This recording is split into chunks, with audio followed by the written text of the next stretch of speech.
Hey, so good morning. Here I am in the Bat Cave. We just finished talking a little bit about Hooke and von Leeuwenhoek.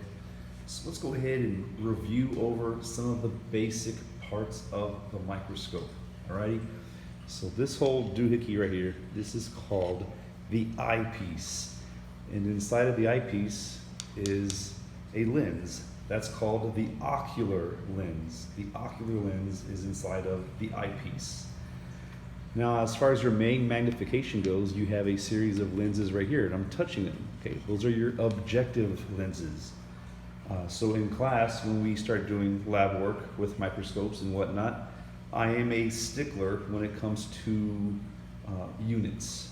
Okay, units. In this case, when you draw something that's under the microscope, make sure you include the magnification, whether it is 4x, 10x, or 40x.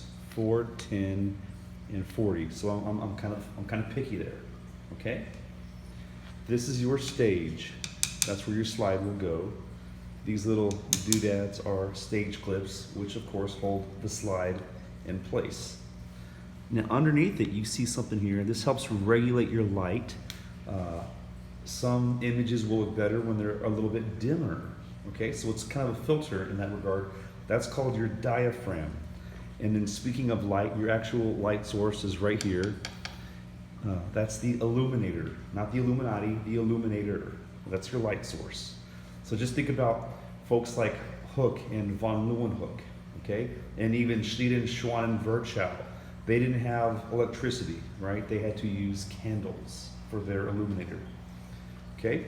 Now this main contraption here, that is the coarse adjustment knob. So that kind of gets into a general field of view for you, okay? But keep in mind, when you are looking at something, the person who looks at it after you might have glasses or something where their eyesight's just a little bit different. So this is, again, your coarse adjustment, but the little one right next to it, sometimes they're inside of it, the little one right here is called the fine adjustment. So it's there for fine tuning, okay? And that just about wraps it up in terms of the parts. I want to touch base on two quick things. When you get ready to look at things under a microscope, when you put that slide on there and you're trying to focus and get excited and get into it, you always start on low power. Always start on low power and work your way up. The other thing I'm really picky on is holding a microscope. It's always two hands with the arm and the base. That's always how you hold it and maneuver it. Okay? And until next time, have a great day.